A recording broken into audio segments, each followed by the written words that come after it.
6, right? Yes, sir. Okay. With me on.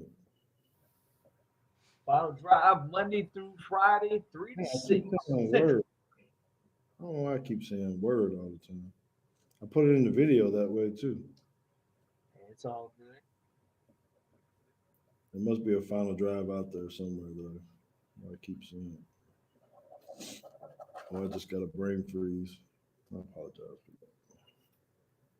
I said it on the show today too. Hello, Kelly. So I just wanted to show this just real quick because All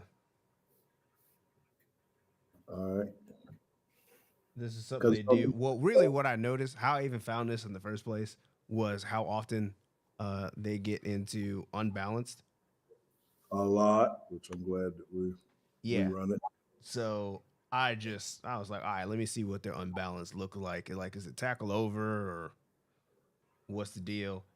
And then this just happened to be the first play that I looked at, and I was like, oh, we're still doing this. All right, got it. Um, yeah. That is that what JJ or the other guy? No, No, this is that's with JJ.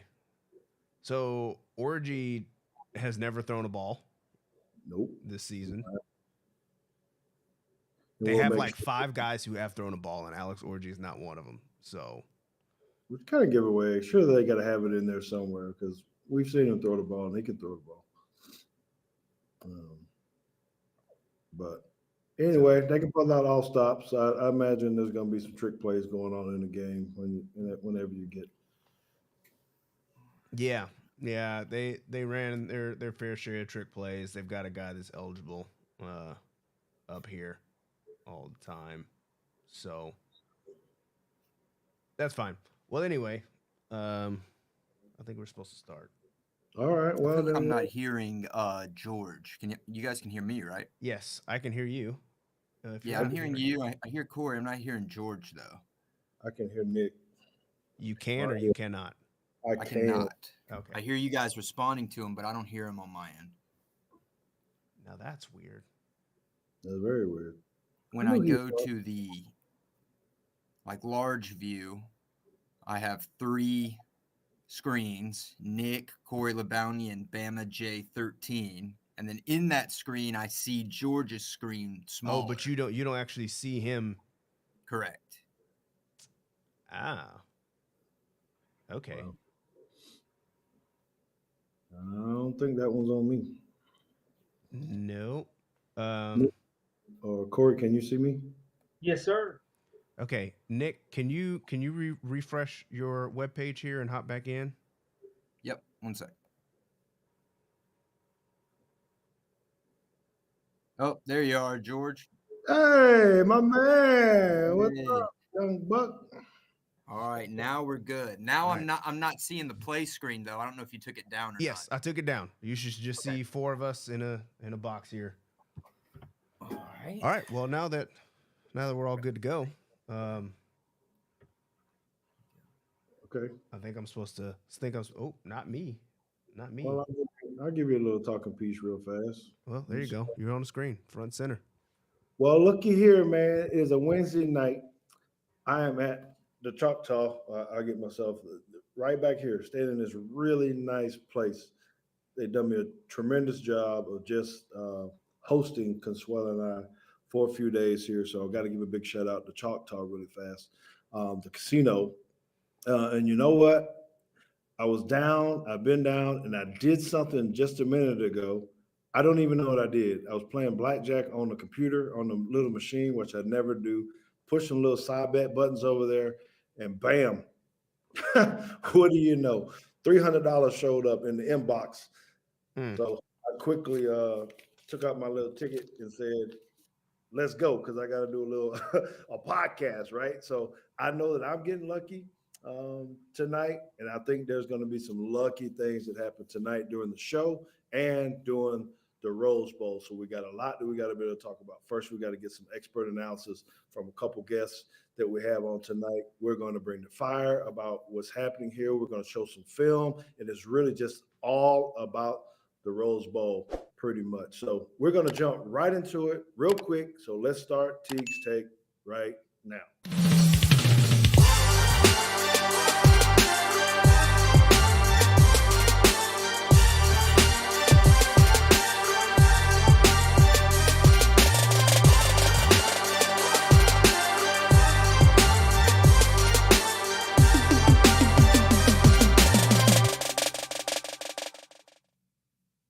So we're hitting Hit people. the wrong button again. Whoops. Yeah, all right. You know, that's what happens when you're on Christmas break and you're sitting around all day long. Rusty. And you get to do a lot of stuff, man. You play with the kids and all this kind of stuff. But I got to get something on my chest real fast. And this is not in the script or whatnot, but it just kind of happened because I was dealing with Ryan Fowler a little bit. And he was going back and forth. These Florida State guys, they still whining and crying. I wish they'd just stop all that noise.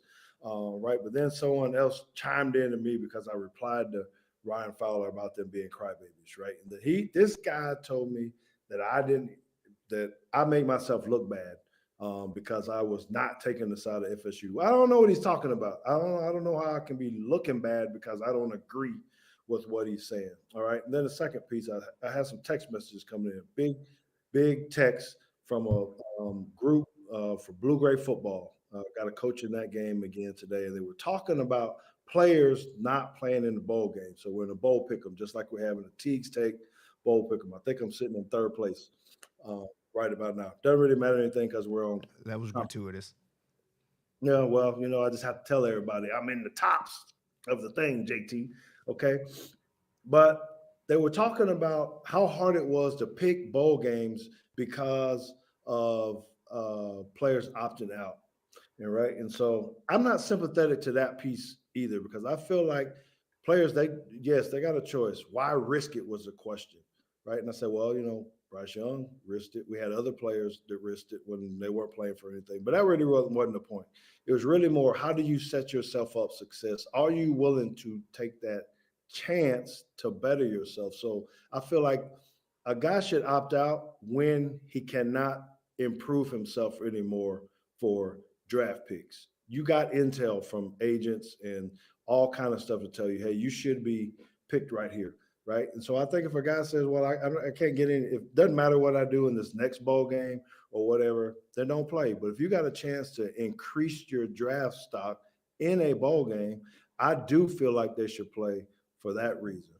I'm a prime example of that, right? I know it's different. People say, oh, old heads and all this kind of stuff, but it doesn't matter. My take is, 3 games that I had at the end of my career that took me from being a 6th-round pick to a 3rd-round pick to a 1st-round pick, right? National championship had a whole lot to do with that. But the 2 bowl games I played in afterward, yes, 2 back in the day. The Senior Bowl helped elevate me, get me to the 3rd round. And then when I played in Japan Bowl, I had another great game. And I think that actually boosted me and elevated me up to that. So I'm not really sympathetic to guys sitting out for whatever reason. Why they get hurt? I didn't have to play in those games. I could have opted out too, but I was trying to reach some goals. All right. So JT, if you can pop on in a segment, where am I just totally off base? Should guys just not play in bowl games and be done with it when there's not a championship on the line? Or I don't want to make it about, well, do what's best for the team. It's really, is it okay for me to say that, hey, you should be able to base it upon whether or not you can increase your value in the draft? I think that's a great way of looking at it. I think that's a great take. I've got many things with bowl games, and I'm not even sure particularly where I sit, because I feel like there's just so many problems that lead to players wanting to not play in the bowl game. I mean, it's hard for me to say, even just in general, that you should want to play in the bowl game, because I have watched a total of 1 bowl game this entire, and that was last night, because I was actually watching the bowl game while we was on the phone. So if that counts, that was the 1 bowl game that I've watched this entire season. So as for me, as the fan who's like, I'm just not even interested, right now until the playoff starts. I can't be. I don't know that I can take a side saying they should play or they shouldn't play because I'm not particularly interested in watching either way right now. So, but I do think that what you had to say was a very good take and a good way to to have somebody decide whether or not um, they're going to participate or not. Okay, excellent, excellent. All right, then we're going to keep moving on because I want to get to our guest that we have on today. So I already talked to you about the Choctaw hosting us out, but we got another very special company that is jumped on board with Teague's Take and helped us present this today. So why don't you take a listen real fast to Beaches LLC. Let me tell you about Beaches LLC. Yes, Beaches LLC is your source in the state of Alabama and the Florida Panhandle for exquisite quartz sand beach pools by Biodesign USA. A Biodesign beach sculpted pool is crafted with beach entries, customized seating areas, and swimming zones, and they all can be personalized to your swimming needs. The Biodesign swimming pool is meant to immerse you in your surrounding environment. The illusion of a truly beautiful beach can be created and extended onto the patio area, creating one seamless shore environment. Let them help you turn your dream backyard escape into reality with an eco-friendly, more durable, less time, and less expensive to maintain, totally customizable pool. To learn more about turning your dream into a reality, please visit their website at www.yourbackyardbeach.com. Yes, I could hear you, but I had to mute you guys because you guys were talking over over the ad, so I couldn't hear you there for a little bit. But I couldn't see the ad, so oh, well, it played. We're good. oh well, I don't know. Did the viewers see it?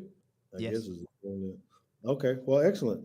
Well, good. So LLC, I think it's really pretty exciting about those. If you guys didn't see that behind the scenes, it's a new way that you kind of do pools. You know, when you kind of dig it and make it like a beach in your backyard instead of just the old hard concrete. They do something really, really nice. So we do appreciate them for their support in tonight's show. All right, so let's bring in these other guys. Right, so we got Nick Wiggins with us and Corey LaBounty. They are co-hosts, both of them, of the Final Drive, right, on WNSP 105.5 in Mobile, Alabama. I'm very thankful that they give me the opportunity to come on with them on Wednesday nights or Wednesdays at 4 p.m. To contribute a little bit, talking a little bit about Alabama and primarily the Cowboys, but some NFL stuff in general. These guys are on all week, Monday through Friday, 3 to 6 p.m. So you guys make sure you download that app. If you're not in the area, you can listen to some great talk from them. They do a tremendous job. They're fun. They're good, just like our friends at the Bama Standard. You know, they always bring really, really good content. So we wanted to have them on today so that they can kind of give us their expert analysis on where we are with that. So, JT, if you can give them a round of applause for these two guys for coming in.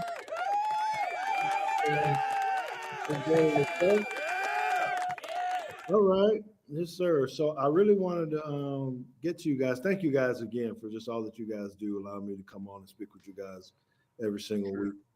But I want to talk to you guys because you guys are a whole lot closer than we are, you know, to the team, not just because you're in Mobile, but you guys get to see a lot of things. And so I really wanted to get a feel from you guys on, I'm going to start with Nick first. If you can kind of talk about the progression of Jalen Milroe and what you've kind of seen, and do you think he's arrived and can play well enough, you know, to help us win this game on the first?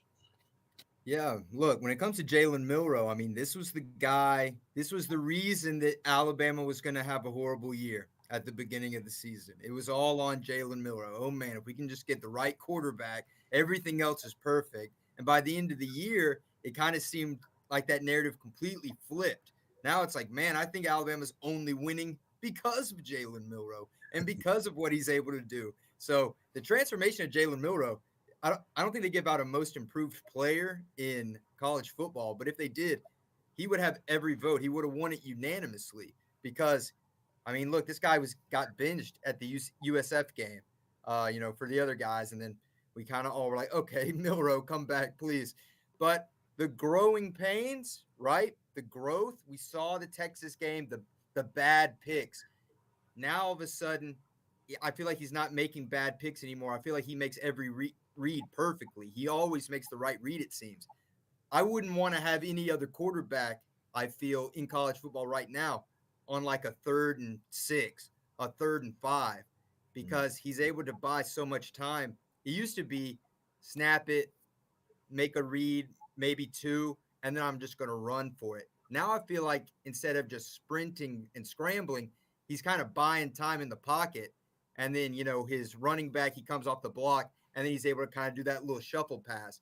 And I don't have the numbers off the top of my head, but I just feel like lately, the past few games, like Auburn, Georgia, I feel like the 3rd down conversion rate for Alabama has just been extremely high, like over 70% every time against these really good defenses. And I think that has been the biggest transformation for Jalen Milroe. And he's going to be the biggest key to Alabama's success against Michigan and throughout, the playoff if they advance. All right. Well, that's cool. Corey, do you think a lot of this has to do with who's given Jalen Milroe the opportunity to grow this much? Are you giving any of this to Tommy Rees, or is it just Jalen being Jalen and coming out of his shell? I think first and foremost, you have to give credit to the GOAT and Nick Saban for making the decision to do what was best for the team. And I think by sitting down Jalen Milroe for South Florida, that's the best thing that could have happened to this 2023 Alabama Crimson Tide team, because the team really rallied around that benching. And they knew that the offensive production was lackluster there against South Florida.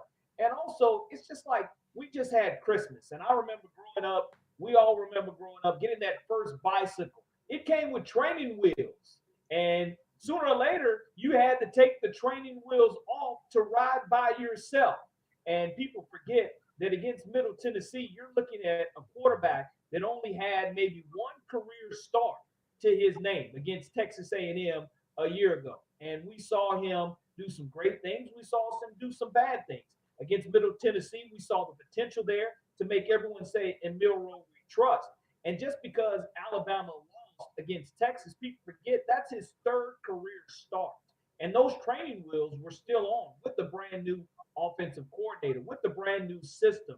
So we knew we had that new shiny gift for Christmas. It was just going to be a matter of when are we going to be ready to take the training wheels off?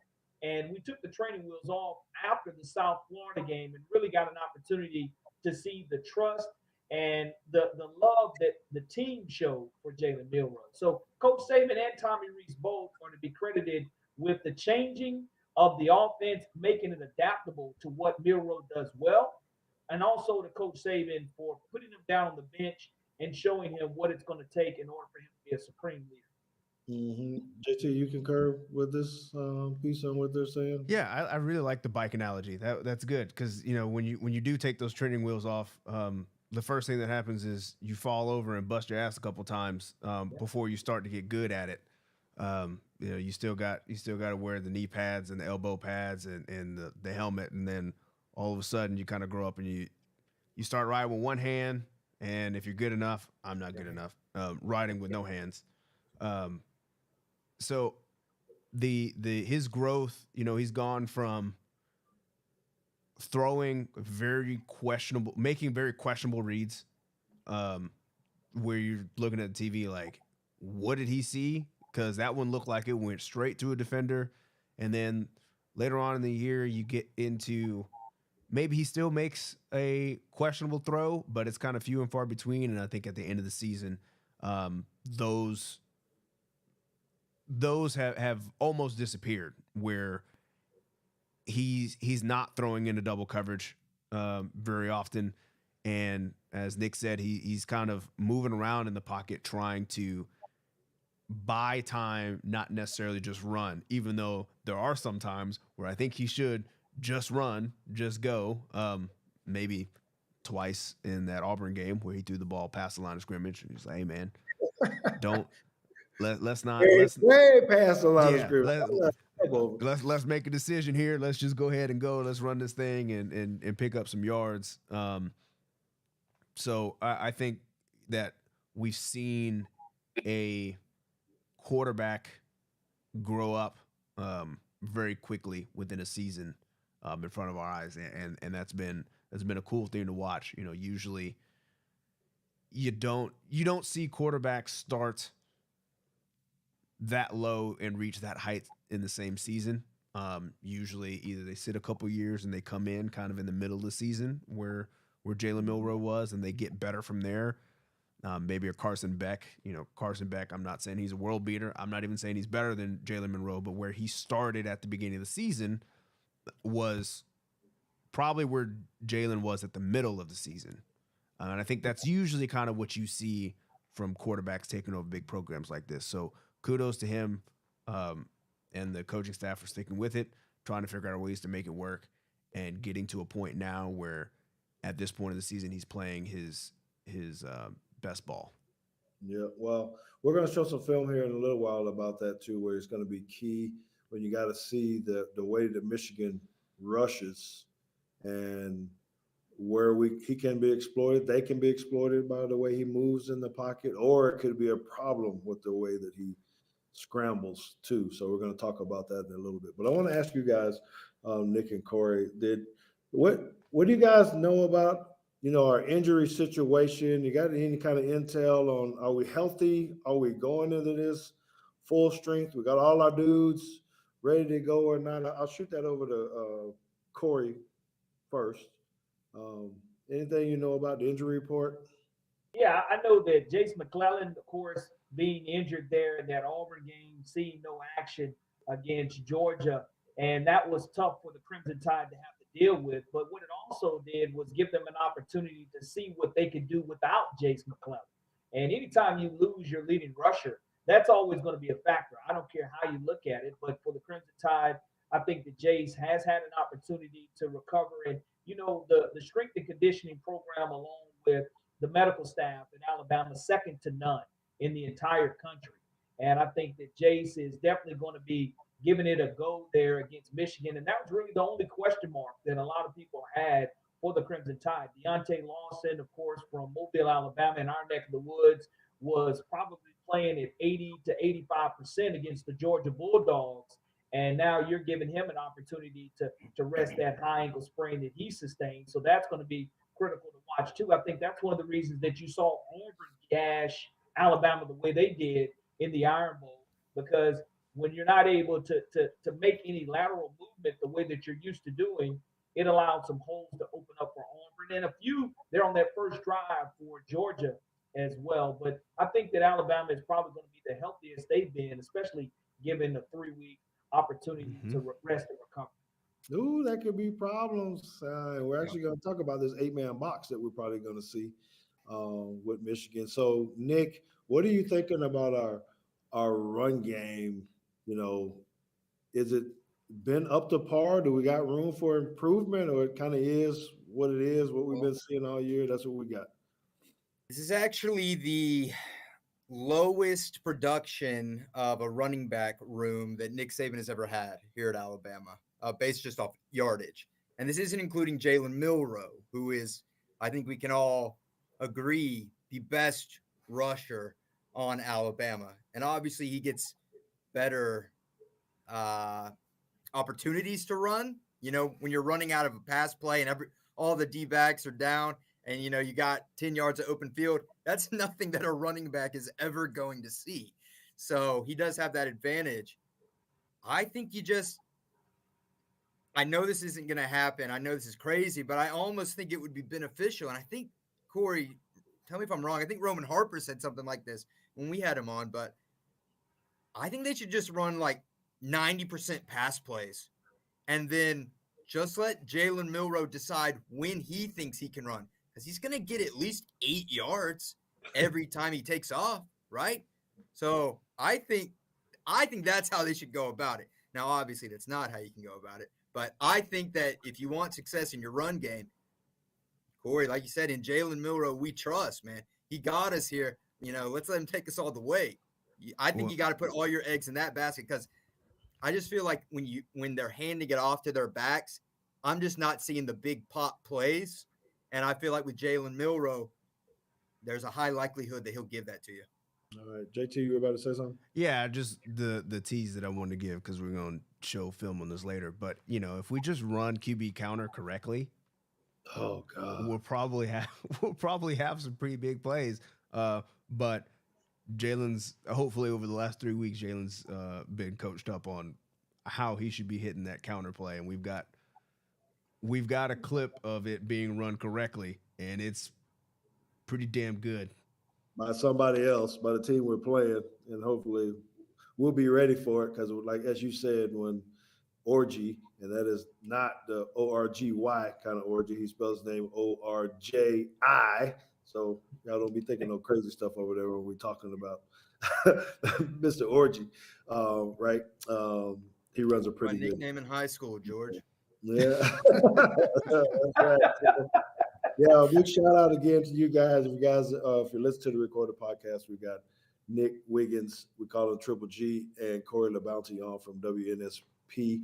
Hold on. So now I got you You got to wanna know explain why Triple they G call to him me. Mr. Yeah, Orgy? because this is like, I don't know nothing about this. Baby. Triple G, man. Good, great, gorgeous. Okay.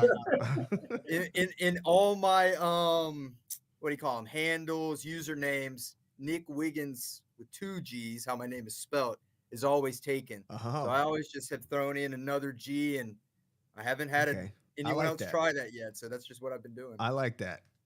All right, so something off the topic, just because you're always throwing me off topic when we're talking on the final drive. What in the world is this stuff you got going on behind you? You got jerseys. I see a mic. I see a bunch of cords. I feel like I'm looking at JT. I see a big computer stand back there, just cords everywhere. What the hell is going on? Yeah, look, I'm here in the control room. Oh. Got my guy Rashid watching over me. All right. Rashid's My guy not even Steven the best Root, Wallace. he donated all these jerseys. He's from Michigan, so that's where all the Lions and the Pistons stuff is from. Some of them, just random jerseys you got. We got the signed Spud Webb right there, number 4. Those your jerseys or those that are radio station jerseys? I mean, I could take them, and I don't think anyone would care. If I just came in here one day wearing one, I don't think anyone would think an eye. Okay. Well, so we kind of talked about some individual players there for this offense. To me, I feel like we just progressed week after week after week. Seems like they keep adding more and more to the playbook. And I think with this 3 weeks, just being prepared, we're even going to see some more stuff. So if you guys had to go into this today, and which we're talking about, right? The game. Do you feel like this game is going to be won by the offense or by the defense? I know you can take it easy and say, well, we got to play with all 3 sides. Just what's that word they use now? Complementary football. Don't give me that kind of stuff, right? What are we looking at? The offense or the defense to help us win? Nick, you go. I think that the defense is going to keep you in the game and keep it close, but I think the offense is going to have to be the driving force to get you the win. We got to see. We know that Alabama has a great defense. We know Michigan has a really good defense too. So, I mean, it's just what offense can overcome the adversity of the opposing defense. And if Jalen Milroe can make some magic, all of a sudden we're looking at the box score. Oh, man, 90 rushing yards, 2 touchdowns at halftime. That's the type of game that I think Jalen Milroe needs. So I do think that the offense has to be the driving force, because I think the defenses kind of just match each other. Both offenses are going to have a hell of a evening of football trying to score. So hopefully Alabama's can come out on top.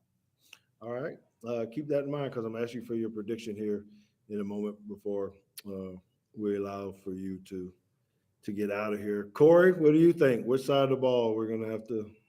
I'm going to go on the defensive side of the ball. I'm going to go opposite of what Nick went with, because, again, Alabama's defense is what's going to have to hold them at tight and at bay. Because you look at what Alabama was able to do against Georgia in the SEC championship game. I think that after that first drive, they never let Georgia get into an offensive rhythm. And I think that if you got the Boyd B and then you continue to have Dallas Turner rushing the passer, I think putting pressure on J.J. McCarthy is what's going to be critical for Alabama. You can't let him sit there and pick you apart. You have to control the line of scrimmage. I think the game's going to be won in the trenches. As you know, they say in the Southeastern Conference, you play big boy football. And I think that in the past, Alabama has been able to show their physicality on the defensive side of the football when it comes to bowl game play. And I think that good defense is going to lead to easy offense and shorter fields. And I think that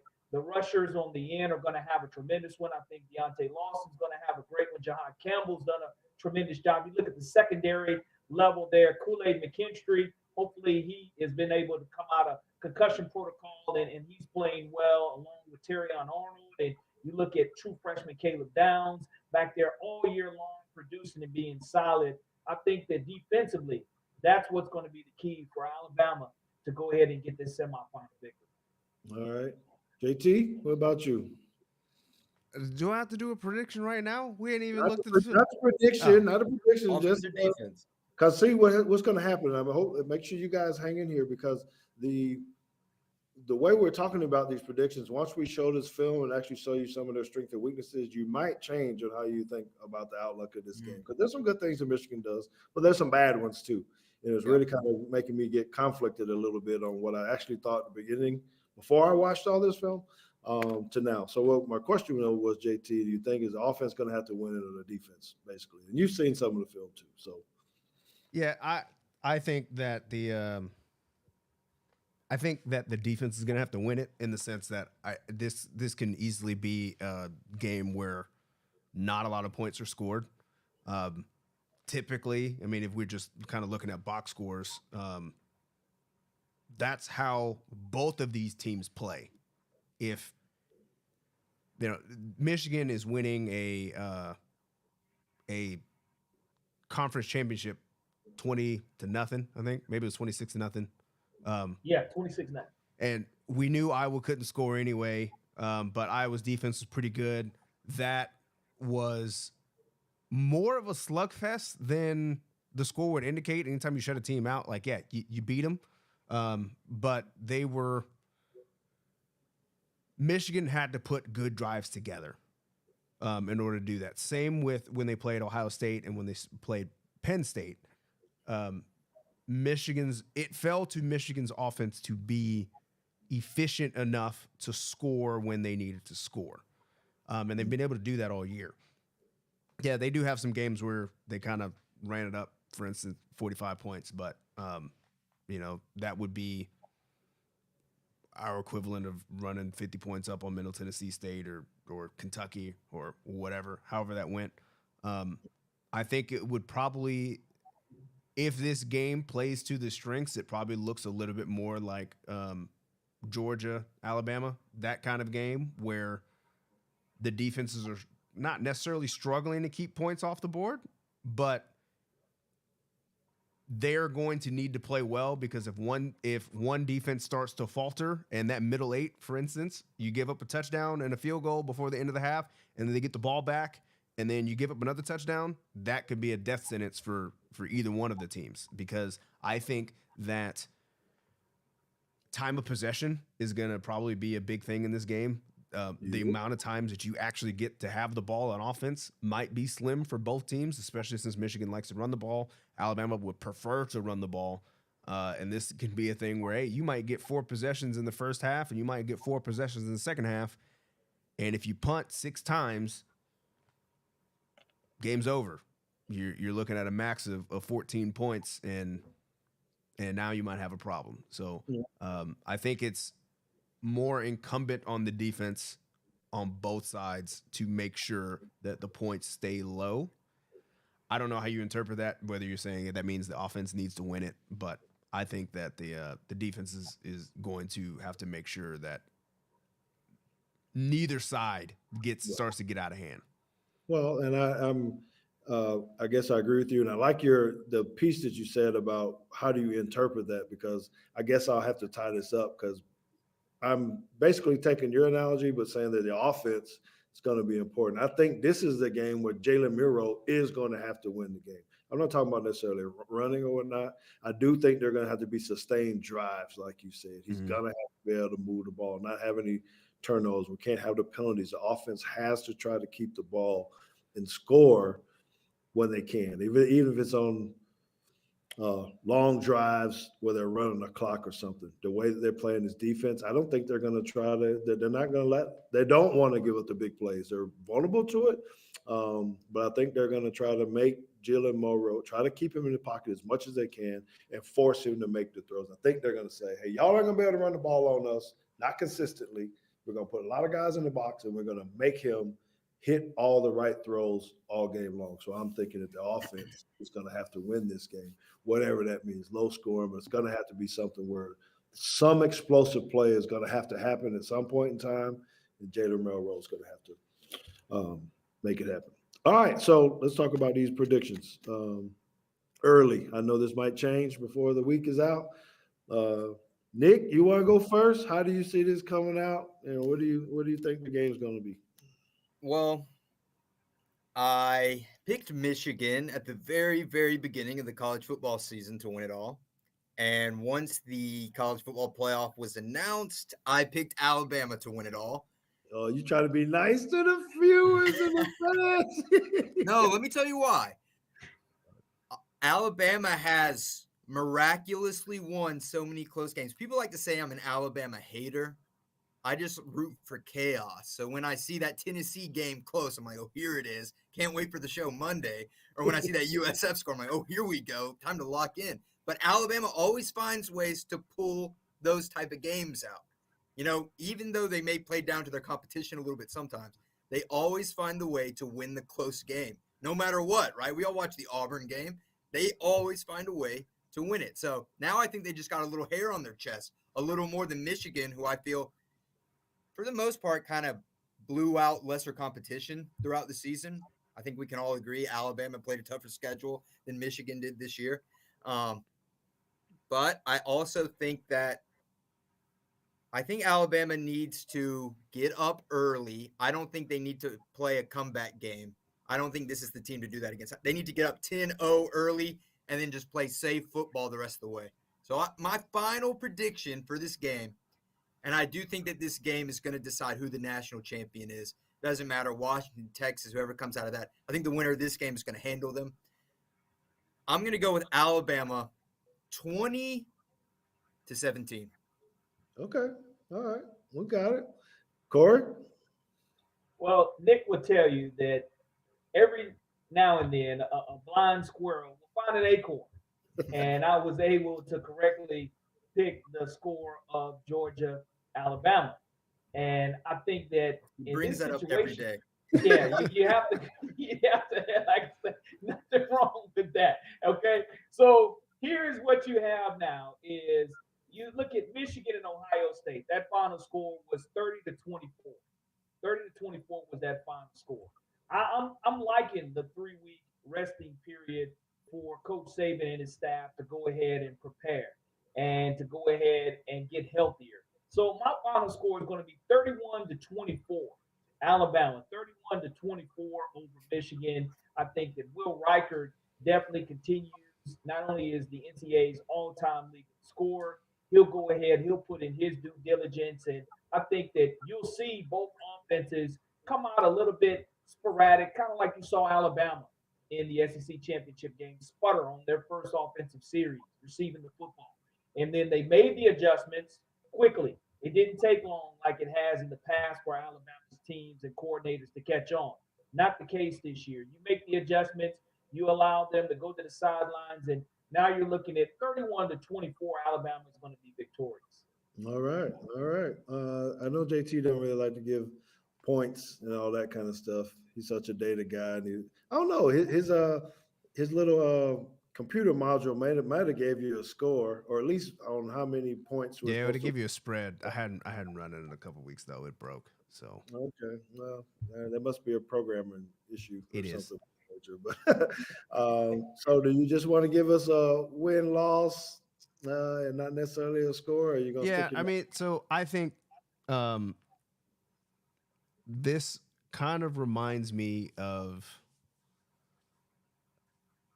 this is going to be a heavyweight fight, but I think that Alabama's and I should have been more prepared because I have their 2015 playbook, their defensive playbook that kind of like tells you everything that Nick Saban has always been about, and basically it's run the ball, stop the run. And I think when you give a Nick Saban led team 3 weeks to prepare, you let them get healthy. What they're going to be trying to do is take away your best asset.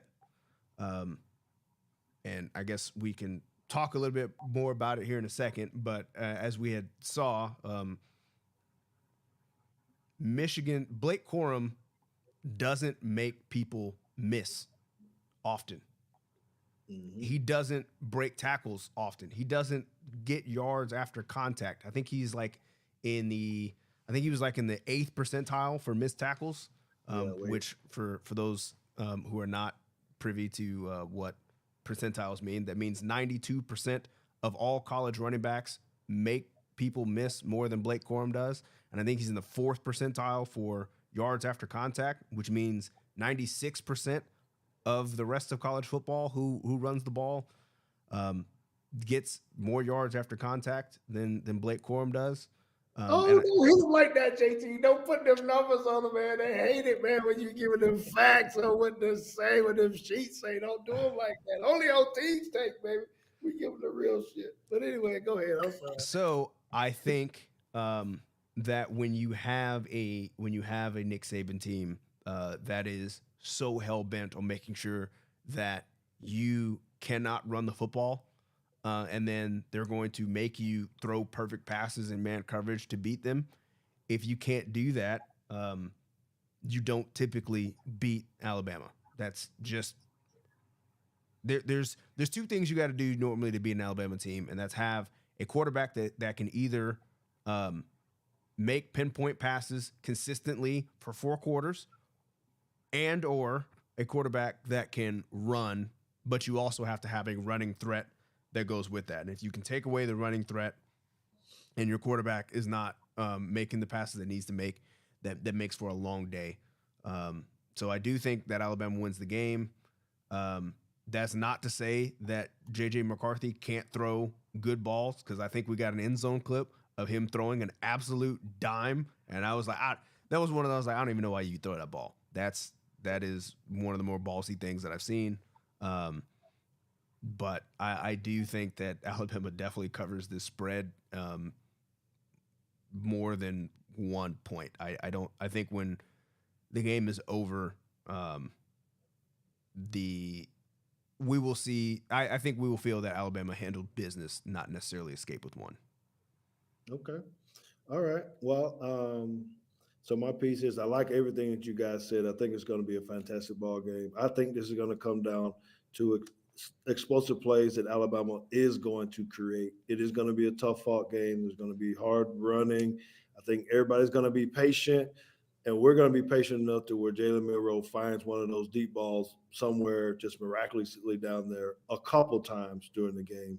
Because when you watch this film, you're going to see that their secondary really ain't that good. I don't even know if we put all them clips in there, but I think that's the weakness of their deal. And if he can handle the rush that they put up and buy just enough time, I think our wide receivers are going to get behind them and get some big chunk plays. And for that, I think that we win. Mine is close to both of you guys and what you guys are saying, but I'm going 27-17 Alabama. Okay. So, hey guys, listen. Michigan. Yeah, you should have picked Two same around here. No, we'll get you back on here. I know you'll call me a little later. You can change your mind off the air, but that's fine. I do know that you got to get back to the house and get to your baby. Congratulations! Right, I got baby duty to take care of. DUTY and DOODY. Yeah, yeah, you know about that too. So again, appreciate it, guys. Nick, Corey from WNSP P105.5. Make sure you guys get that app downloaded. Once you guys tell them how you guys find out. I know Corey's kind of active on social media. I don't know how active Nick is on social media. I'm a lurker. I don't post much, but I see everything. Yeah, see, that's you and JT. No, Tag me and I don't see I nothing like no it. more. I don't even Yeah, lurk. I'm stop tagging you, then. Okay, Corey, tell everybody where we can find you at, man. At CA LaBounty. At CA LaBounty. It's on the screen. At CALABOUNTY is how you can find us. Or also at WNSP 105.5 is also how you can find us for the stations. We love to sit and retweet and share all that's going on, not only in college football, but in the NFL realm as well. And of course, CA LaBounty is how you can follow us on X/Twitter. It's always going to be Twitter in my life, but That's CA right. LaBounty is how you can follow. Yep. Okay, well, then we're going to go ahead and let at least one to go. Corey, are you going to hang out for the film session? Yeah, I'll hang out. I love watching film. Okay. Well, this is the point where JT gets to tell it. Well, let's give him a round of applause for all the work that they did. Yeah. So we do appreciate you guys very much for coming in and spending the time with us. The show's probably going to go a little bit longer than we expected. Yeah, we got a lot of film to watch. We've got a lot of film. If you're really interested in it, if you want to see it, just hang in there with us. Or if you feel like you got to leave, because you got to go to work or do wherever it is, make sure you come back to the page and find this film, because we got a lot of clips that we feel like would be interesting and you want to hear on how we dissect that. So we do appreciate it. Thank you, Nick, for coming, hanging out with us. And we're going to go ahead and move into this film session in just a moment. Right, JT? Yep. And that seemed like a pretty good ending. So podcast is done. We're ready to jump into it. All right. Well, that's good. And so we're going to get into this film session again. This session is also, again, brought to you by Beaches LLC. Can you run that real quick one more time? Please let me know when it's done. Yep. Let me tell you about Beaches LLC. Yes, Beaches LLC is your source in the state of Alabama and the Florida Panhandle for exquisite quartz sand beach pools by Biodesign USA. A Biodesign beach sculpted pool is crafted with beach entries, customized seating areas, and swimming zones, and they all can be personalized to your swimming needs. The Biodesign swimming pool is meant to immerse you in your surrounding environment. The illusion of a truly beautiful beach can be created and extended onto the patio area, creating one seamless shore environment. Let them help you turn your dream backyard escape into reality with an eco-friendly, more durable, less time, and less expensive to maintain, totally customizable pool. To learn more about turning your dream into a reality, please visit their website at www.yourbackyardbeach.com. Oh, look at him. That means we're back, JT. We're Yes, back. sir. Okay. Well, that's excellent. So thank you to Beaches LLC. Thank you to Bama Standard for doing the simultaneous simulcast with us. And also thank you to Choctaw Casinos for doing this. So we want to get into this film if we can. So JT's going to go ahead and pull up some of this Michigan tape. Right. So we'll go ahead and talk about that. We'll make sure I got the right place. So I think the first play is going to be a running play by Blake Corum. Okay, so the thing that I guys want you to see this is how they actually block up front and really how he maneuvers himself to get the backers into a bad spot. That's what I think, JT, on this. So I don't know if you got both angles on here or not. Yeah, no, I got everything. We can roll through.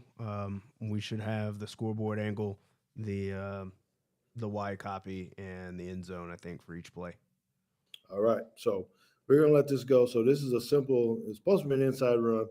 You see him checking, looking over to the side. I think we're going to get a lot of that in the game as well. And then they're just trying to get some indicators. And this is supposed to be a lead. And you can see him right now stacked behind those linemen, so you can't see him. He seems to be a smaller dude a little bit. But if you see their linebackers, they got up in there real tight. JT, I felt like we've had a little bit of that Corey. I feel like we've had a little bit of that with our linebackers where they had ways to, or where our backers were they were getting in the wrong gap sometimes. Mm-hmm. We missed this dude when JT shows this. He gives a nice jump cut into the gap to the left, and he's one-on-one with the safety, which hopefully our safeties tackle a little bit better than this because he's going to the house. All right, so if we can show this from the back angle, I think this is a better piece, and then let's just discuss, a little bit on what do you think linebackers have to do. Because I wasn't particularly happy with what I saw from Ohio State's defense right here.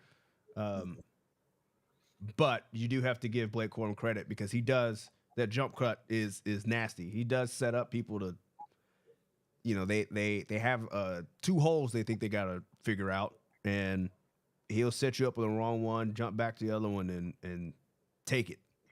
You see him right now. These back, and I like it that they're triggering kind of fast, and they pull the 22 pulls the lineman off that double team really quick, but it hurts him at the same time, I think. So why is running this? So what do you think about our linebacker play, Corey, a little bit, and how we've been feeling and stuff? Could this be a problem, or are we going to be okay and be disciplined, or what do you think?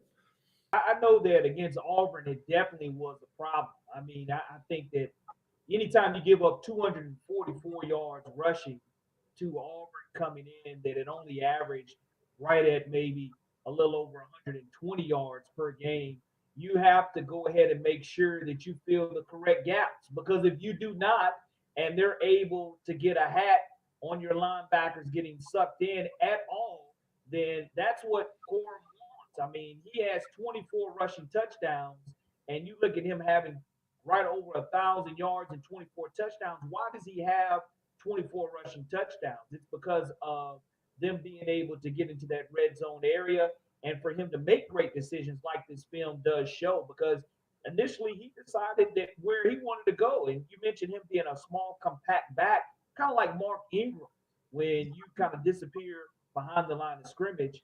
Correct decisions. And by the linebackers, I think that's what's going to control, again, in the trenches and the linebackers. The box play is going to be so very critical in the semifinal game. Yep. So when you're watching this, you can see it. I'm talking about the linebackers a little bit, but their 91 didn't do a very good job either. I think he got himself turned where he probably need to stay a little bit more square to the line of scrimmage, or things like this will happen. So you can let it run, JT. And I just want to show, I think you have the same type play in a different game that I want you to see, because he basically did the exact same move in another game versus Penn State, right? So when we get to that clip, so I thought, and this is me more critiquing linebacker play for Oklahoma State, or not Oklahoma State, Ohio State. Just because I think 22 makes it hard on himself, because I think he's getting a bit greedy here. Too late. And it's not even necessarily him getting up to the line so quickly for me. I think where the problem is, again, it's kind of, if we just want to assign gaps, which is what I usually try to do. It's like, all right, you got this gap. You've probably got this one. You've got this one. You've got this one. You got to set the edge. You got a guy out here. We got another guy setting the edge. He's probably man-to-man, so he's probably not going to fold in to C-gap here, but this safety can fill right here. Yep. And what ends up happening is, if I just run it just a little bit here, we've got, if 22 just sees this hole and just runs through it, even if he gets blocked and he just stays on this outside shoulder and he stays here, there's nowhere for Blake Corum to go except to bounce here, where the safety's actually in a better position to make the tackle. But what ends up happening is 22 gets in here and tries to guess and I think he gets a little bit greedy, thinking that he's going left, and that right there is where Michigan makes their money. Yeah, that's impeccable vision by Blake, because I don't even know how he sees the damn defender. But on his lineman. So just for him to even make that jump, that's pretty impressive, I think. But needs to say, you see 91 getting whooped too. So, but Sick got to make the tackle. Yeah, absolutely. And like I said, I think if he probably is in a better position, I mean, he still should make the tackle anyway. But he's probably in a better position if his linebacker, quote unquote, doesn't hang him out to dry. Mm-hmm. Okay. Well, let's go ahead and get to the next one just so I can at least show you this. I just wanted you to see that he's done it multiple games, not necessarily about the play, but it's not the same formation, but almost. They just don't have the lead back this time. Oh, But it's just other eerily- thing is that just for people who are going to be watching this game at home, Michigan does have a huge tendency. Not that it actually matters, and I know they know this, but they do have a huge tendency to where anytime they come out, well, first, it seems like I might be able to count on one hand how many times Michigan has been on the field without a tight end. Mhm. They're always going to have a tight end, and I think it's like 90-something% run when the tight end is a nub. And what I mean by nub is he's the only guy over here. There's no receivers. The rest of the receivers are over on this side. That is, we already know they're heavy. We say heavy run. I think they're only I think they might be 60-40 at best. I think they're like 58-42 or whatever on the season. But in these kind of formations, it's over 70% run. I know that. Yep. All right. So let it go. You just want to see again, not so much to really talk about the play with the linebacker, but you can see exactly what he does to the linebackers again. He's taking a blitz, but I mean, that's the exact same hold. Tell me that the play don't look. It's the same. Yeah. It looks like the same play. And you might have the linebacker might have the same issue, right? He's responsible for a gap. Yeah, he took it because he blitzed. Yep, and he's But got a you blitz. two doubles. So the thing that everyone got to see is that you got two doubles, and that's why it's really important that when I say doubles, a duo blocks. The center and the right guard takes the defensive tackle or nose guard, and the 91 gets doubled as well. And they're looking to double up to number 11. I love the way that lineman is keeping his eyes up. By the way, Yep, you can see it. He sees the blitz coming right from the jump. So he's taking it, and they're just one guy short though. They don't have. They are. State, There's the other safety there. So there's nobody here. I mean, I guess you can barely see him. He's down here next to my face. Yeah. So see, I mean, it's gap control and it's being aligned properly. I mean, they're just outmatched. So he takes one just to the house. That's all I really had on that one, GT. Corey, anything you need to add with that? I mean, do you guys see Caleb Downs coming down from his safety position, missing tackles like 21 and 6 did? Because we know it's always a game of angles. But I mean, again, if you're going to come down and you're going to make tackles in the box, what you've seen is Malachi Moore tackle well in open space. You've seen Caleb Downs take great angles. You really haven't seen Alabama in the secondary get gashed beyond. If they get to the second level, helmet on helmet, then you see secondary players have to make the tackle. But do you see Downs not being able to come down in the box and make that tackle? Kool-Aid rolling over, not being able to make that tackle. Because I think that's one of the things that Kevin Steele's done a tremendous job of, is our tackling has been better this season. Mm-hmm. Well, I wanna answer that question and tie in this comment from Coach Smoot. He said if 17 leans, I think he's talking about Trez Marshall, like 22 is doing, and like he was doing against Auburn, we'll see very similar results. But if he wins his gap, it allows Caleb, Key, Arnold to support effectively.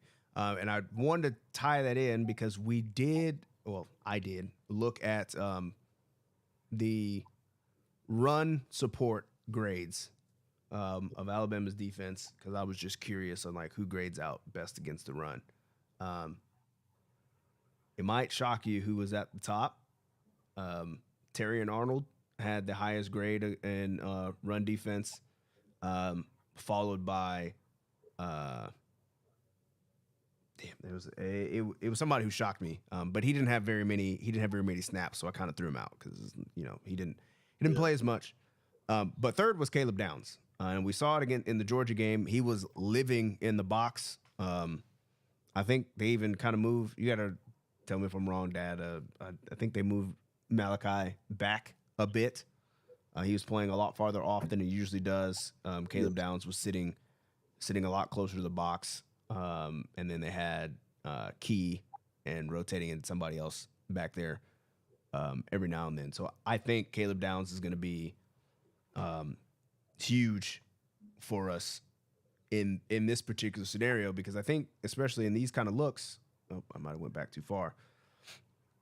In these kind of looks, what I imagine is that where 25 is sitting, if I get my pen, where 25 is sitting, Caleb actually kind of moves up back a little bit so that he can get in here if he needs to. And then we expect the safety to come in and force from the outside this way. Make it bounce. Yes.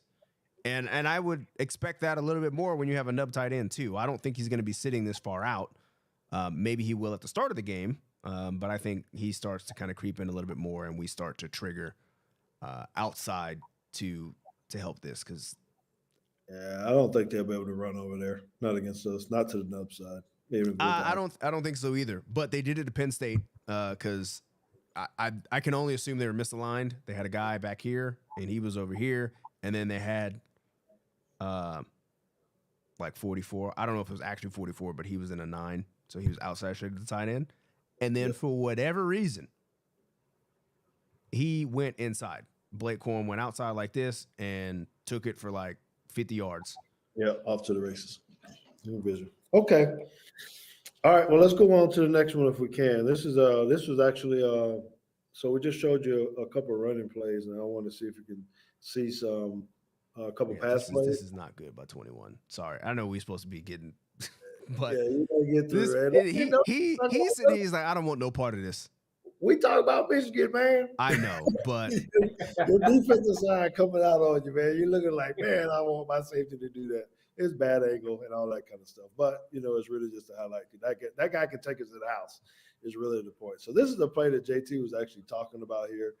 I don't know, I saw it in the game, and I was when it was on TV, when I was actually watching this, and I was like, this is absolutely unbelievable. So this guy here, he can make some plays, J.J. McCarthy. Mm-hmm. And I think this is there might be some other clips, but this one here is just like unbelievable. If he gets this kind of luck or precision or whatever you want to call it. So when you're talking about throwing in tight windows, which I think he's going to have to do, because I think our DBs can run with all of their wide receivers. I don't think we're outmatched by anybody from their skill positions on the outside, right? That's what I feel. I don't know. JT might feel a little different, or Corey might feel a little different. But when you get stuff like this happening, right? So you let this go. He's got a good rush. I think we're going to get in routes like that. That is just ridiculous, right? I think we're going to get some motion like that to try to get our guys off of press and things of that nature. But for him to put this here, I think we had another. Yeah, you got to see it from this angle, because this is the one I was like, what? Yeah, the linebacker's right there. If that guy don't even turn around, or a corner or whatever he is, safety, he probably would have intercepted it, but I don't know how he got it in there, bro. Yeah, I mean, if he's gonna do this for 4 quarters, God help us. Long day. Because he stood in here and he threw it right as this dude is trying to drop and figure out where he needs to be dropping to under this receiver, and it zips right in between those two. So how would you grade that out right there, Corey, when you see something like that? Do you think this is the skill set that everybody say why he was originally to being talked about up for a Heisman or whatnot? Yeah. These are the kind of plays that make it go, or is this just that's a Heisman clip, period. I mean, because he knows that's what you call timing and precision, and definitely the quarterback wide receiver trust factor there, because you can tell they put in numerous amounts of hours on that because that ball is gone. And true enough, the defender, if he whips his head around and turns around and sees the football, but threading the needle is what great quarterbacks are able to do. And the trust that he's showing his wide receiver there. Michigan doesn't have a 700, 800, 900 yard receiver on their squad. I think their leading receiver has only 662 receiving yards. So when you look at their leading wide receiver only having 662 yards, I think that the trust factor on that throw right there was tremendous.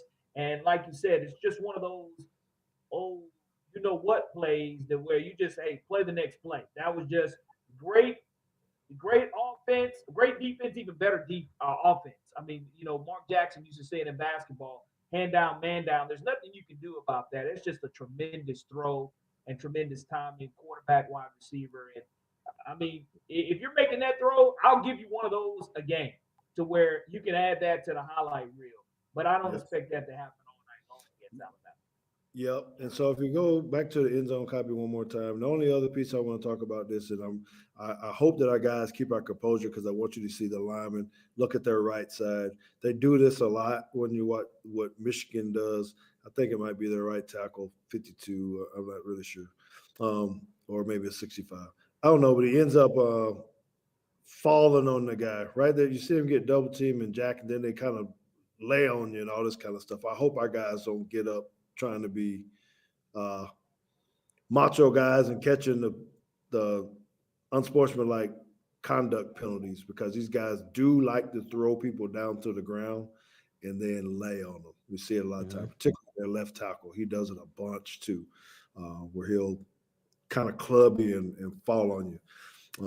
It's legal, but I don't know, JT, you know how it is when you're on the bottom of the pile and someone you kind of and you're on national television. That's not the kind of feeling that you want to have because you know they're going to show the replay.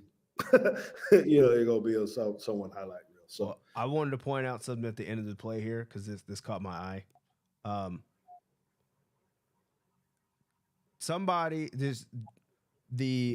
guy who's getting paid to be paying attention to hold the camera. I'm going to try to circle him for you. This guy right here has to be one of the most confident dudes I think I've ever seen because before the ref even signals touchdown, he is sprinting onto the field to get that shot. And he kind of just comes out of nowhere. And I just wanted to just bring attention because he's already he's here. And then on the end zone view, he kind of just pops up. It is crazy because the guy actually took the ball away from him. I remember the deal on whether or not it was an interception or not. But anyway, just as good as he has it, the next clip I want to show you is a piece where you go, well, which one of these J.J.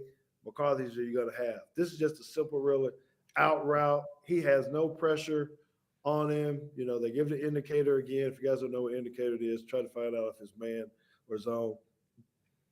This guy down here at the 40 is wide open, but you also, he's letting the ball fly right now. You see the ball's already out, and he just skips it, And so you watch one of those plays, and then you watch something like this, and you go, okay,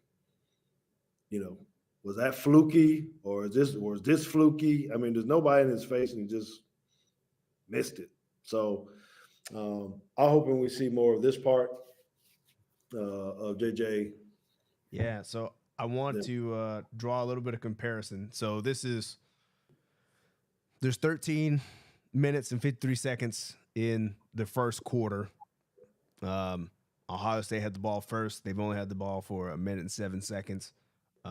He's probably not quote unquote warm yet. This is nerves, whatever you're playing in another big game. Obviously he ended up getting better throughout the game. However, that's what happened against TCU last year. He threw a pick early. It went back for 6. And then he threw another one that ended up going for 6.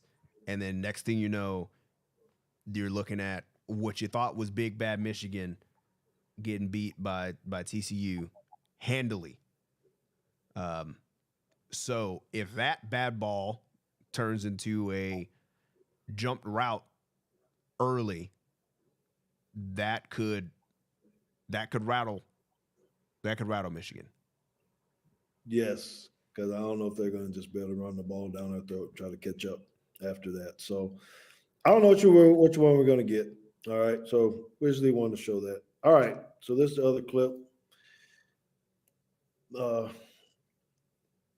next one is when they bring in a different quarterback, the ORJI, right?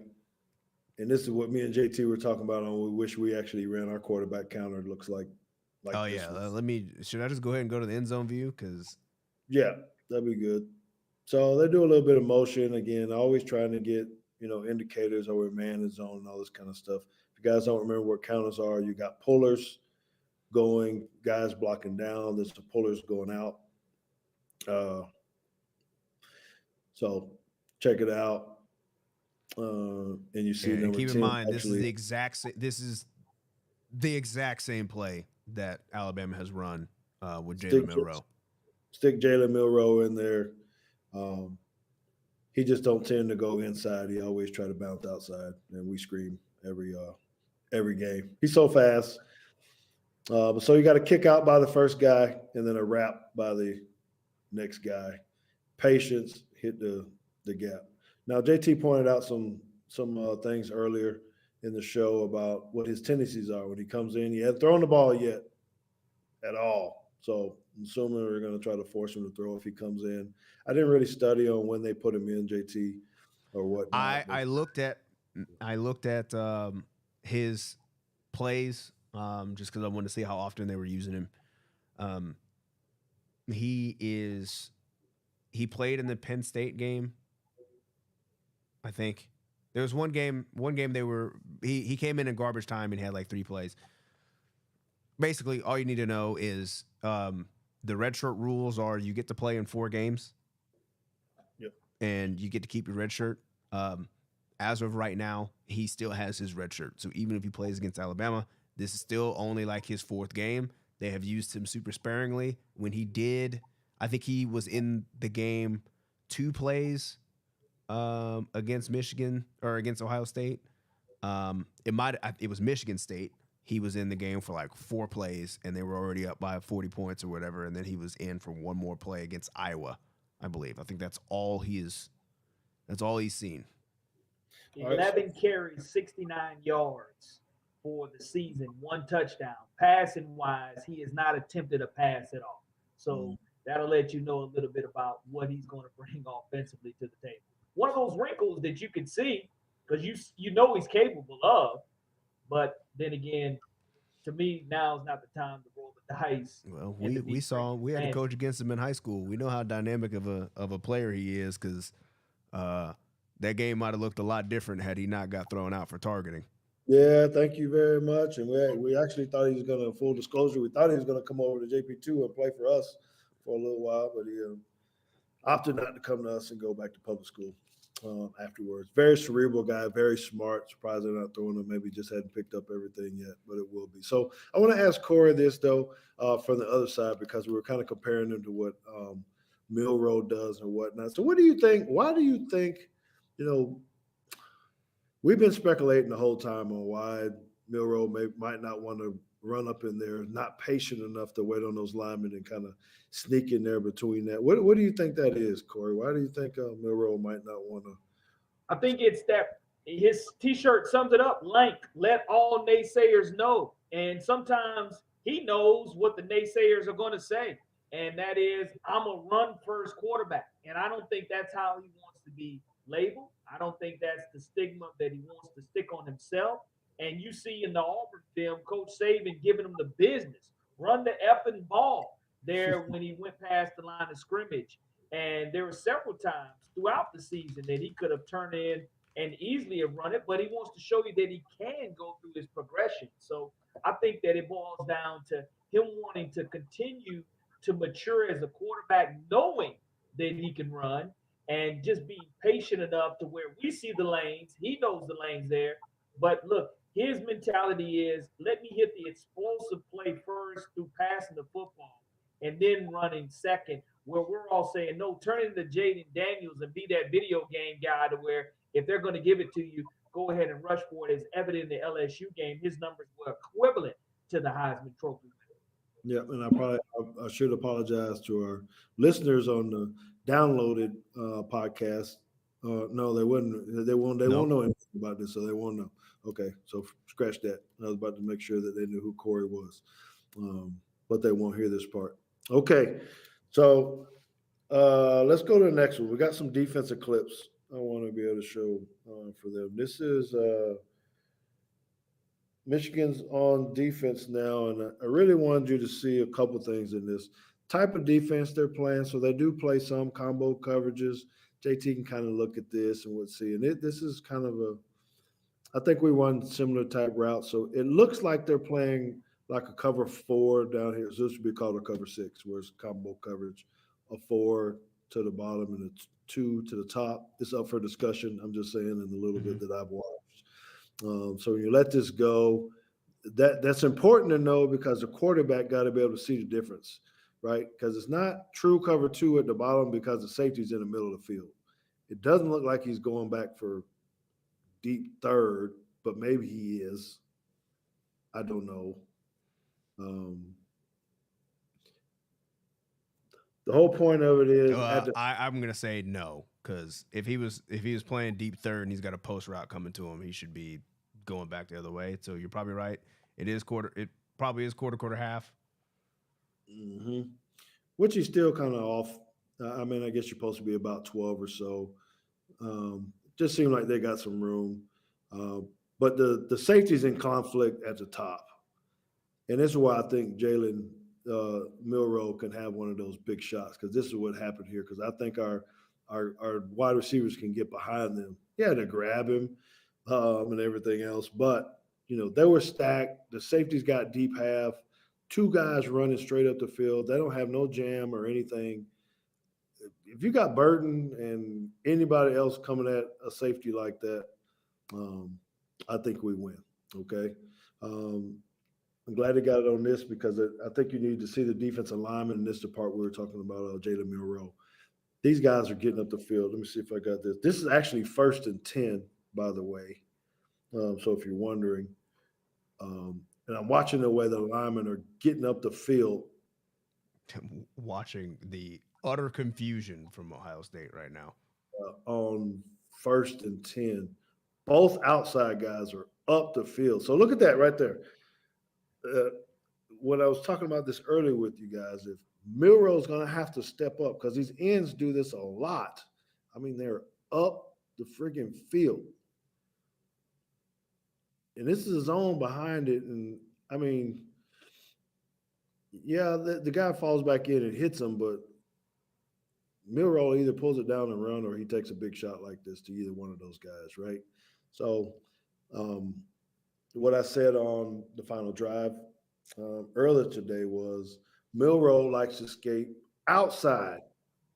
He likes to jump outside when he starts to feel pressure like that. I don't know if he's going to be able to do that much the way that they rush.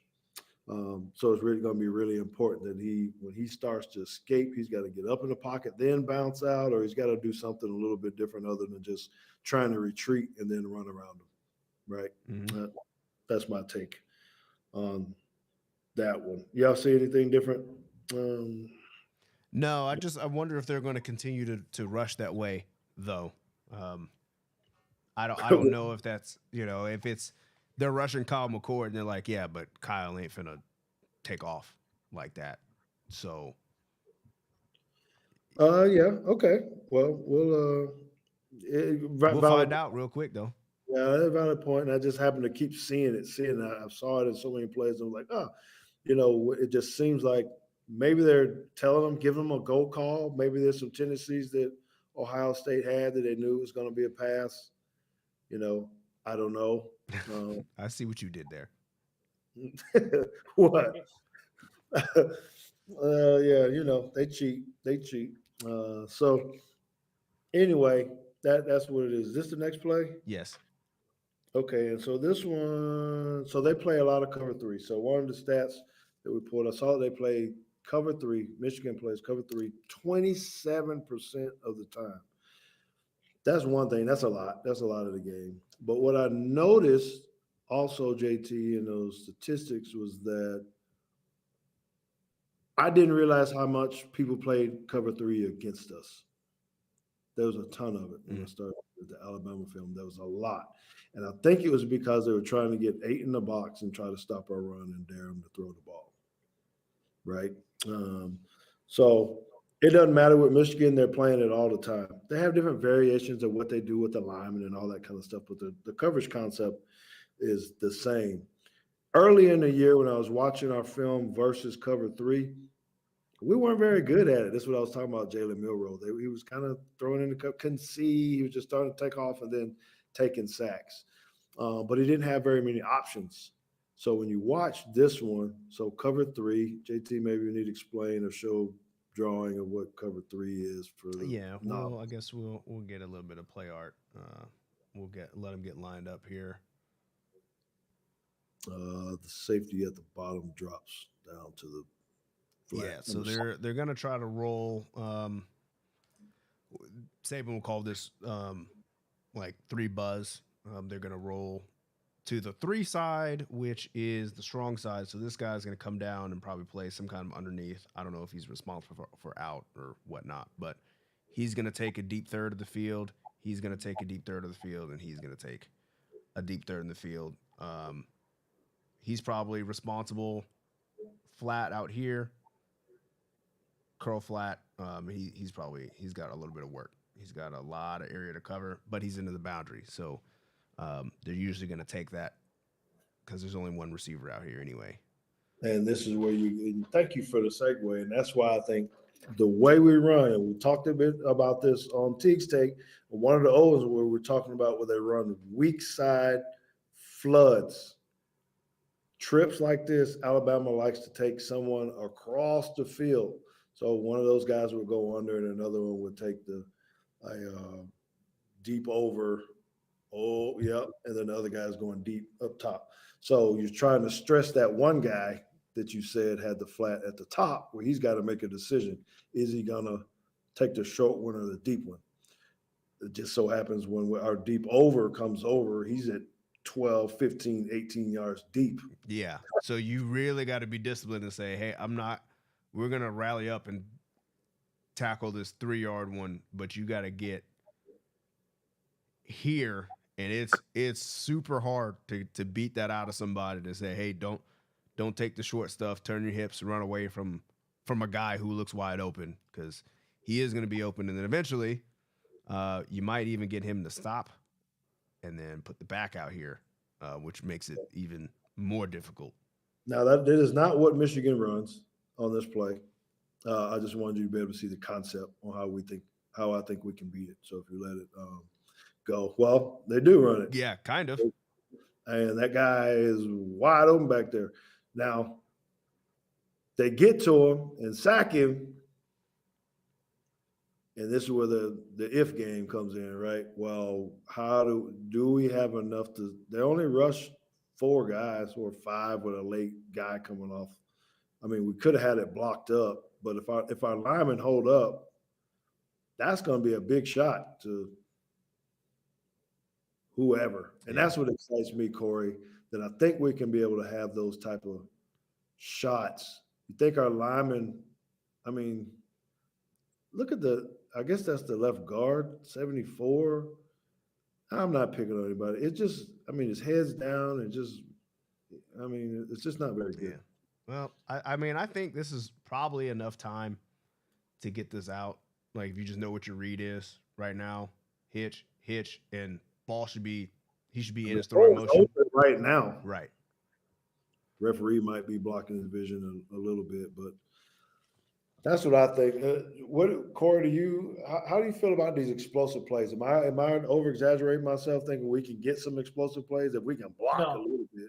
I think that Tommy Rees has done a tremendous job. You look at the adjustments and the new formations that he showed Georgia, because we know Kirby is a defensive guru, and he watched every single snap that Alabama had, and there were some new wrinkles in the offensive playbook for Jalen Milroe. And I think that when you take Jace McClellan out of that SEC championship game, it added another dimension for the backs. But you're exactly right about hit, hold, and then get rid of the football. I think Milroe, again, throughout the game, Michigan's going to have that one play to where, yes, the pocket is going to collapse. Because what's was the biggest question mark throughout the first 6 or 7 games for Alabama? It was the offensive line. And where is the protection coming from? Now, with 3 weeks worth of rest and preparation for one team, guys, I really do think that Alabama, again, will the pocket collapse? Maybe once. And I think that that'll be a situation where Alabama will make the adjustments. And Alabama has made the adjustments on the fly offensively. And just like you guys are breaking this down, the coaching staff will do a tremendous job of picking up on Michigan's tendencies early. And if the pocket does collapse, Jalen will realize I have to get rid of the football faster, check down, or go ahead and go with that explosive play. But to answer your question, George, yes, explosive plays will be there for Isaiah Bond and for Burton. And I think Prentice will be able to take the top off the football, at least take our shots, and hopefully the timing will be right. So, JT, can you go back to that one, just to the back end or something real fast on that last play? I just wanted to point it out again. Look at how they rush. Again, I want to remind everybody, this is still 1st and 10. This is 1st and 10. And the doggone rushers, particularly at the top, are getting up the field again.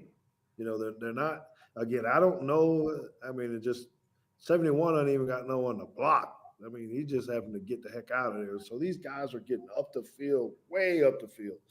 And those are different guys, you know. So anyway, I just think that's going to be important to Milroe and how he tries to escape. All right, so this will be the last one of the Michigan tape. This is the cover 1. And this is why I don't think they're actually playing. Who are they playing right here? Purdue. And they're blitzing. They're playing man-to-man press. I mean, everybody open. that corner at the bottom got beat so bad off the jump. I mean, what's that's why I don't think what's frustrating to me is, like, how do you give up a fade and the guy went inside? Like he went inside and then still stacked you and caught the ball outside the numbers. Ran around you, and that, I mean, that's bad, bro. But look at the slot guy at the top. He 2-3 yards in front of the guy. I mean, he's got to pick of the litter if he wants to throw the under to the top. Yeah, he's got the in breaking route on the 20. He's got the ball up the seam. He's even got the ball to the back. Now he doesn't have time to figure that out. No, they're coming now. They're bringing them. But yeah, if you're gonna bring 6, they went. You gotta help your blitzers, man. They went 5 out, and so the only thing that I like to give the viewers on this, and I was kind of wondering how much man they would play when they played Ohio State. They played man coverage one time. So I said on the final word today that I'd be shocked if we saw it more than 5. I didn't want to say that they wouldn't play it at all. Maybe once because they got a blitz or do something. I did not put it down in distance on this one. I don't remember what it was. But they decided to bring the heat. But the way that they've been playing, man, I don't think it's – and I wanted to show it against Purdue and not against someone else just because, if those guys can get open on them, surely we can too. Can you imagine what Burton's going to do out there or Bond or whoever, right? Okay. So that's all of them. I know we've gone into an hour and a half, but we can just run through these real quick. Well, there's people still in the chat, so. All right. So this is some Alabama stuff, and I'm glad you guys are hanging out and listening. And Corey, appreciate you too for hanging in here with us. hope you guys like this and enjoy this. We love this part. Again, we hadn't done this on Teague's Take like this, going into heavy pre-game type of stuff, but we will starting a little bit more of this next year, I believe. I know we still have a couple more games left.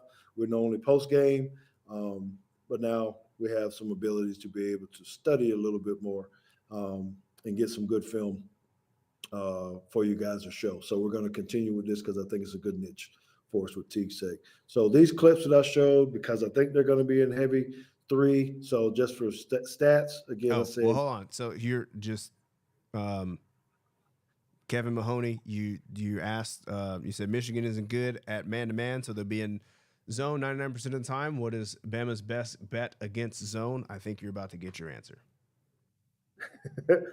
Yeah. All right. So this cut up is all Bama versus cover 3. So I put a couple runs or maybe one, I don't know, and some passes. I did put multiple runs on here. So this first one is a run and play. We had to get creative because people were stacking the box. JT can talk about this. When you know people run, you're trying to get 8 people in the box.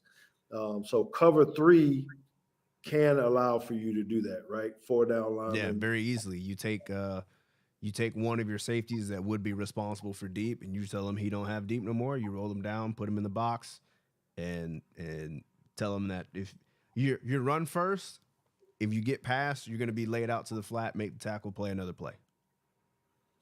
Okay. Yeah. So saying that is we have to be patient.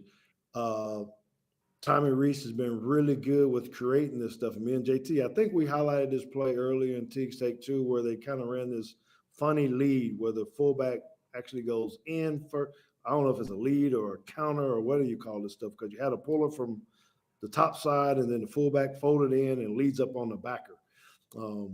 Great design. Absolutely love it. So if I don't see it, you see that cross action right here.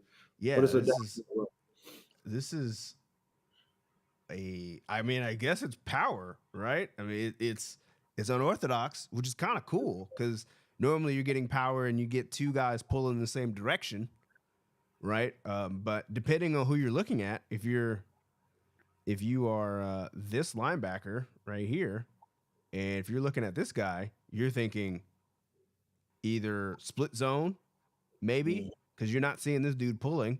And if you're this linebacker, you're looking at this guy, you're seeing pull. So all kinds of misdirection. Then he turns it up and hits you in the face. That's annoying if you're a linebacker. Yeah, and you got the jet motion or whatever you call got the orbit motion. Orbit motion. So I mean, there's all kind of stuff going on, and you get play action off this. You can get quarterback run off this. There's all kind of stuff what you see. But it's a good tough run. But that's a good gain against a stack box. And so we got to have stuff like this to be creative. Now, he just find his way getting up in there. So I think that's a good way that you can beat the 8-man box versus the run, right? Is this saying? Oh, it's another one? Yeah, it's the next play. Another run. Another way that you can do this, getting indicators. They're dropping out, and JT can kind of circle that guy dropping out in the box. This time, so one way that you beat it is don't even block do we block the end on this one? Let me see. One second. There we go. No, blocking. Right. It's a toss too. So we're saying, hey, we know you guys got too many guys in here. We can just outrun you. I mean, the doggone defensive end falls down and you just got to count on your wide receivers to block. That's 10 yards. Easy. Creative. It's simple as heck. Most of the time you think sweep that 74 is going to take number 9. Right. Try to reach him, but you're actually getting an influence block here. They're all going left. And if you look, so this is again the creativity of our guard and tackle, our right guard. Oh, I'm sorry, that's the center. Oh no, that's guard and tackle. Yeah. They're right. They're pulling to the right. Well, so you're getting center guard pull. Draw it so they can see what you're talking about, right? Oh, that's a circle. You're getting this, and down this way. It's Yeah. weird. It's very weird. And you talk, so your linebackers is what you're saying. Number 9 is thinking I got to squeeze. That's why he falls down, just because of the way it's 74 steps. The backer, seeing Puller, probably thinking I need to go left, but he's about to get blocked by 74. Right, because he's gonna climb and then set this wall right here. The lineman at the top, when you get a down block on you, you think it's going to run outside of you. I'm thinking of their left side of the line. When you get cracked on, basically, you're trying to fight the pressure. Yep, you're trying to go this way. The other way. So it just, I don't know, man. It's just good stuff, you know. And again, this is out of an 8-man box, right? And then they bring over another guy to try to help, which I think 9 Black probably goes up to the safety that's dropping down in the box. Yep, he does. The number 15. So it's pretty good, Corey, man. It's pretty good.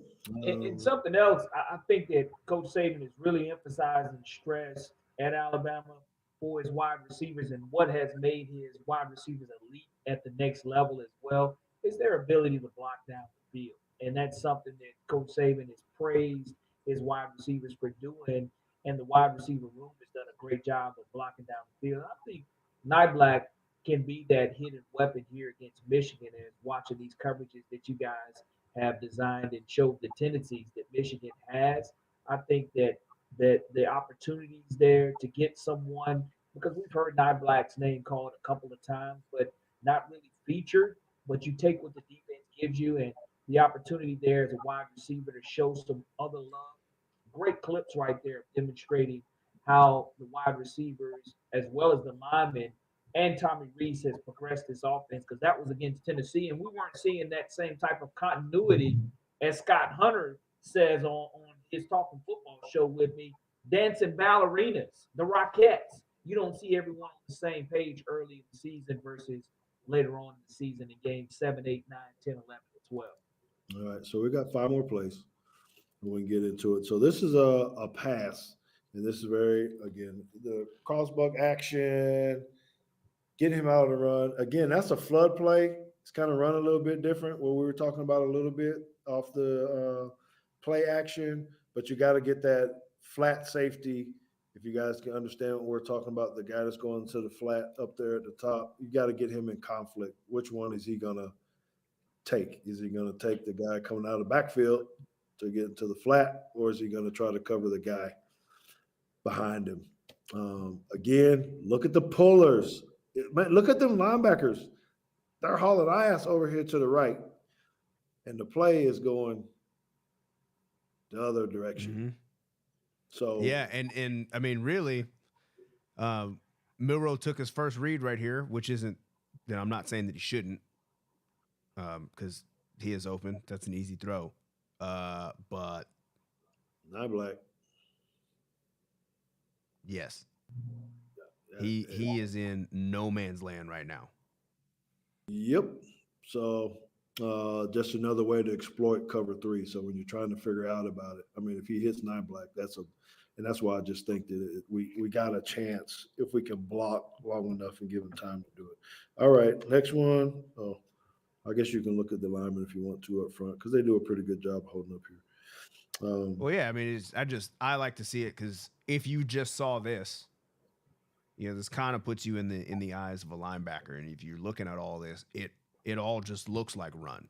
Left and the guard, both the guard pulls, the runner, everybody's going the other way. I mean, it's just the hardest one is the block at the top. But again, it's the way you got to read as a defensive lineman. You got to step down. So by that time, Milroe's already outside of you. Okay, this next one is a run.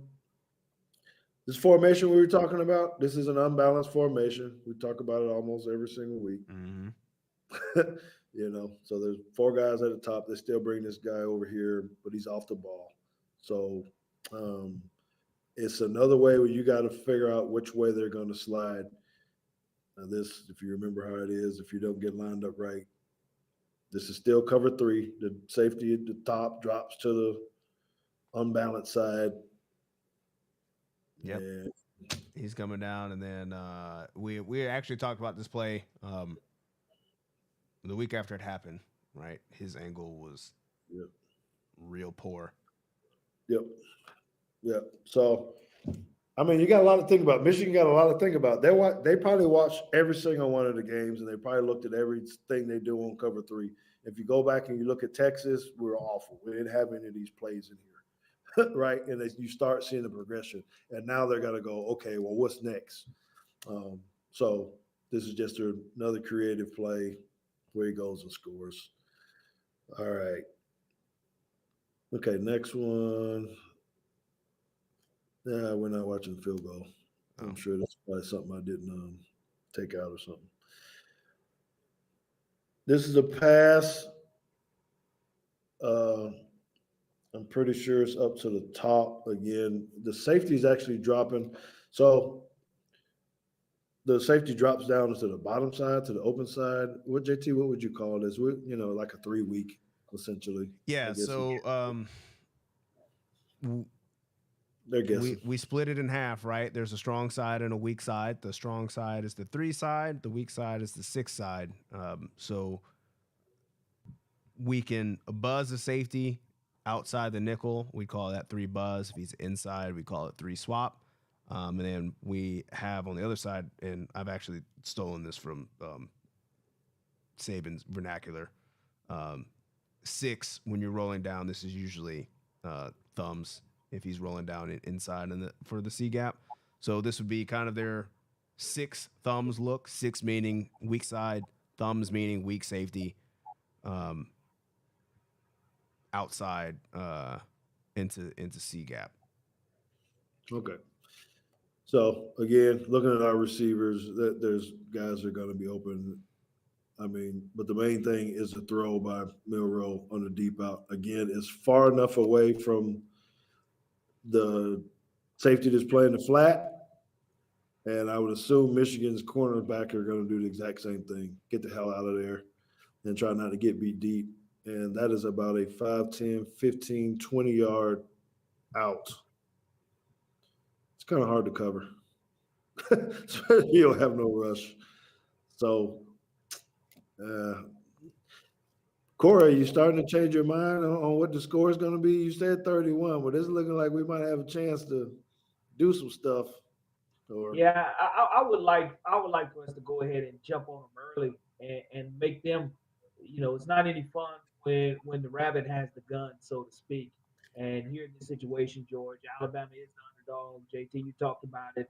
Alabama's a dog, and we'll have an opportunity here to attack them early offensively. All right, 2 more plays. This is a run, very similar to what we were talking about before. Well, hold on. I got to correct you because technically this is a pass. Oh, I'm sorry. It is a pass. He is absolutely correct because he tossed it. But you see what they didn't? They don't. All the guys are coming down in the box. They don't block the defensive end. This defensive end, I don't know if he just saw it or sniffed it out pretty quick. He didn't step down with our lineman at all. He ran up the field. But I'm sure they're gambling saying, Bama, saying our guy's faster than yours, even if we don't block him. So we're going to run around that defensive end. So it's just another creative way to make them think about it, because you would think someone's going to block 15, but we don't. So just wanted to see another way on how to attack cover 3. Last play, or we got end zone company first. All right, this is the last one. Pass, and this is what I was talking about. This is actually our version of what we saw earlier, what Ohio State ran. Weak side flood under by the tight end. Deep over by the other guy. Look at him. Ooh, but there's another one coming. There's 4 guys over there. Good Lord. So you got, and that's quads. Yeah. He didn't run off the sideline. He's up there by the numbers. Yeah. So, again, that flat guy, I don't know if you can see, he's about on the 47, 48. He actually has pretty good depth, but he's got two guys to try to cover. Yeah, or three. And the backer's not deep enough for the other third one. The free safety's so deep. There's a good pocket. I mean, Milroe has a pick of the litter. So I don't know, JT. I just think that we got a good chance to beat this cover three that they're going to be in. So I didn't finish that. They run cover three 27% of the time, cover four 18% of the time, cover one, which is man, 15% of the time. I don't think we're going to see that. And cover two 10% of the time. I think they're going to be in cover three probably more than 30% of the time, but I don't know. Okay. Corey, any last words from you, sir, about this? You changed? You feel any different? You know, we showed people a lot of I still say 31-24. You take what the defense gives you, and one of the things that Milroe has done a tremendous job of here after his first 4 or 5 games. You haven't seen a lot of interceptions because he's doing a much better job of reading the defense, knowing what we are in, and knowing where his progressions and his safety valves are. And then again, he's done a tremendous job of trusting his offensive line, and his timing has been impeccable with whatever wide receiver he decides to throw to, because there are a plethora of wide receivers that Alabama can utilize against Michigan. You showed the horrible coverage that Michigan and the horrible tackling that they can demonstrate at times. So 31-24, jump on them early, and again, punch your ticket to Houston in the national championship game. JT, your last take? Yeah, I think something that I think about is when we look at Jalen Milroe and how we perceive his level of play, and I would ask, how do we feel about Jalen Milroe's play against Georgia? Because I think most of us would say, well, we felt pretty good about that. And then you go look at his grades and all that other stuff, and they would say, no, he didn't play a very good game, which is shocking to me, which means that if he does play a pretty good game, like actually pretty good game, that spells trouble for a lot of teams in the country. So that being said, we thought that Alabama played pretty well in the SEC championship game, but I think overall offensively they weren't really that good. I know they didn't have very many rushing yards. I don't even think they had 100 rushing yards. And by all the grades, Milroe didn't make mistakes. To Joe Long's credit, he didn't make mistakes, but he wasn't carrying that team either. But they put on a performance. So with 3 weeks to prepare, and I saw a little bit of chat about Harbaugh and his 3 weeks and Saban in his 3 weeks. I'm not totally afraid against with Harbaugh and giving him 3 weeks, because we've seen that, and they were awful coming out of their 3-week break. Not saying that they will be awful this year, but like Harbaugh doesn't have the track record of having 3 weeks to prepare and then like showing up and beating somebody. Saban's teams traditionally have. That's why they play in so many national championship games, because when you give them that time off, they get healthy, they get to scheme, and they come out with a great game plan. That's why I think the national championship game, if they make it that far, is actually more dangerous, because you spend the 3 weeks on your first opponent, then you got to turn around and play a week later. So I think I've got Alabama by 9. If I have to give a score prediction, mine was actually 26-17. Field goals by Will, and that kind of just, I think it's close, and then we get a couple field goals at the end just to kind of put it away, just to kind of make it feel better. It's with 7 minutes to go, where we're not sitting here biting our nails, but I think the first half will tell us a lot And I really see Michigan being frustrated, not being able to run the ball as effectively as they'd like to. Which then I think that is where we might see cracks in the foundation from JJ McCarthy, because then I think JJ McCarthy starts to try to be a hero, and he hasn't had to do that all year. And I'm not saying that he can't, but when you just kind of have to just turn it on, it's like, look, we hadn't been doing this all year. Now you're starting to play out of character. I think that's when you start getting in trouble, and that's kind of where I see this game heading. Yep. Okay. That's good. It's great takes, and we're going to find out here pretty soon on how Alabama plays. I just think it is going to be a heavyweight fight. One of you guys said that earlier. I think it's going to be a great chess match, a battle between the coaches and emotions and all this kind of stuff. But I just think we win the explosive play part, which tends to make a lot of difference in the game, to where we can get ahead somehow. You know, one of these threes break down, we hit a big one, and then we pound it and run it in, and maybe we kick some extra field goals, as you guys both have said, those kind of things. But I think in the end, we wear them down. I think we're going to be more physical than them. I don't know, as much as they think they're physical, I've seen their linemen up there tossing them little other teams around, the little slappies. They were throwing them on the ground, falling on them, but I just think it's going to be a fight that they're not going to be able to handle for 4 quarters. So I'm going to stick with it. I tend to think sometimes, man, I want to say we're going to score more just because I think we're just going to be ready to go get after them and do it.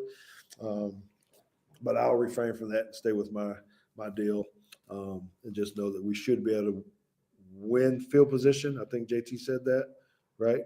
Or something. Time of possession. Yeah, those time of possession. And win it. Okay? So, Corey, we appreciate you, man. Make sure you guys get on, find him at CA LaBounty on Twitter and Instagram. I believe they're both the same. Is that right?